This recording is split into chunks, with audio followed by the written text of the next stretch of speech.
A week after 3 road teams advanced in the wild card round, 3 home teams took care of business in the divisional round. The weekend featured one of the biggest upsets in recent memory, a Tennessee's 28-12 stunner over Baltimore, but otherwise stuck to the expected script. That is not to say it was boring, however, with the 4.9 ERS, the Titans, the Chiefs and the Packers all making clear cases for themselves as Super Bowl contenders. Here's what we learned. A little rest goes a long way. San Francisco needed a win over Seattle in Week 17 to secure a first-round bye, and doing so appears to have set the team up for an extended run in the playoffs. The 4.9 ERS had 3 key starters return from injuries on defense, and the difference was made readily apparent on Saturday in an easy 27-10 win over Minnesota. The one area of concern?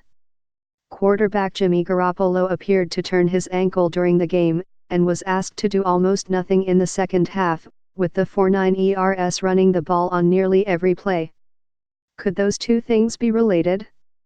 And will that limitation stretch into Sunday's NFC Championship game against Green Bay? One bonus of the scheduling is the 4.9 ERS, who played the early game on Saturday, having the longest rest of any of the teams playing next week. Did you know Patrick Mahomes played baseball? Pic.twitter.com/NPYIEI4AA2. A lot of Patrick Mahomes goes a really long way. The Chiefs were down 24-0 to the Texans early in the second quarter on Sunday, and Arrowhead Stadium was going through some sort of identity crisis. Everything changed when Mahomes found Damian Williams for a 17-yard touchdown pass. The stadium came alive. Mahomes seemed invigorated, and Kansas City reeled off a playoff record 7 consecutive drives that ended in a touchdown, and they added a field goal on the 8th for good measure in the 51-31 romp. Mahomes' dominance was so overwhelming that most people probably did not even notice that he had a game-high 53 rushing yards to go with his 321 passing yards and 5 touchdowns. Derrick Henry is built for the playoffs. Tennessee's running back had a terrific regular season, leading the N.F.L. with 1,540 rushing yards and 16 rushing touchdowns, but that was somehow just the appetizer for a playoffs in which he has already rushed for 377 yards. Over the course of 2 games, Henry has eliminated the N.F.L's defending champions, the New England Patriots, and the team with the best record in the N.F.L. this season, the Baltimore Ravens.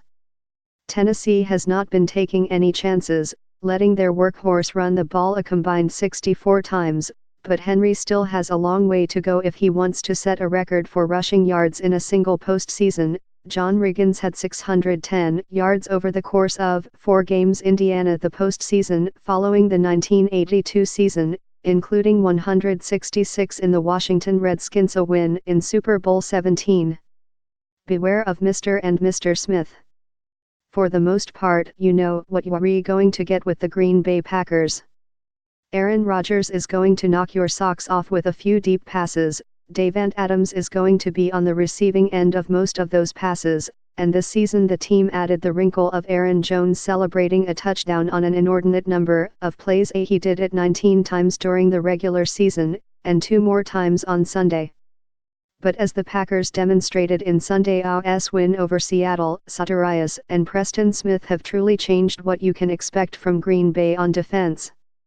They combined for 25.5 sacks during the regular season, and they each added 2 more on Sunday. It was Preston's second one that was the most important, as he crushed Russell Wilson to the turf late in the fourth quarter, ending a drive that could very easily have resulted in Seattle taking the lead. The huge stop allowed Green Bay to preserve the 28-23 victory. Absolutely nothing about Lamar Jackson's record-breaking season changes. Baltimore's quarterback set an NFL record for a quarterback with 1,206 rushing yards, led the league with 36 touchdown passes, and guided his team to a 13-2 record in his 15 starts. He was so popular among opponents that it became a regular thing for them to line up after games with jerseys for him to sign despite his having just demolished their team.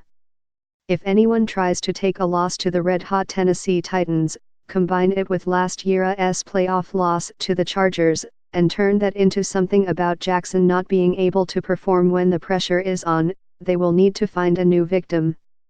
Jackson came back stronger from last season's defeat, and after he picks up his Most Valuable Player award on February 1, he can set about coming back even stronger in the 2020 season.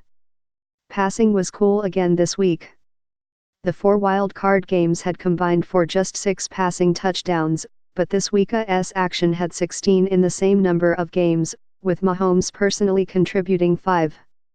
His statistics were eye-popping, but the fact that he did not give up when his team was down by 24-0 was even more impressive. Tennessee passed the ball far more than people realize during the regular season, but in the playoffs they are trusting in Henry, and he is rewarding that trust. His 195 rushing yards on Saturday were the 9th most in a playoff game since at least 1950, and resulted in him breaking the Titans/Oilers franchise playoff record for a second consecutive week.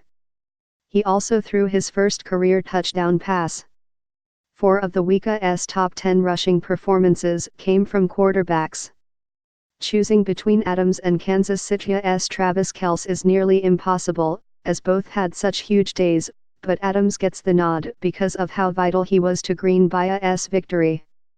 He accounted for 66% of Aaron Rodgers' passing yards, caught both of the team's passing touchdowns, and had a crucial 32-yard catch late in the fourth quarter to help ice the win. Kelce was just as productive, but he had far more help. Number 6 Tennessee Titans at number 2 Kansas City Chiefs, 3:05 p.m., CBS. Early line, Chiefs -7.5. Number 2 Green Bay Packers at number 1 San Francisco 49 ERS, 6:40 p.m., Fox. Early line, 49 ERS -7. Asterisk except when it takes more. 49 ERS 27, Vikings 10 San Francisco's commitment to the hot hand at running back is extreme. Tevin Coleman led the 49 ERS with 102 rushing yards and 2 touchdowns on Saturday after not having had more than 40 in any game since Week 8A when he had 105 yards and 3 touchdowns. Will Coleman get the ball again next week? Will Raheem Mostert? Is it Matt Breida's turn?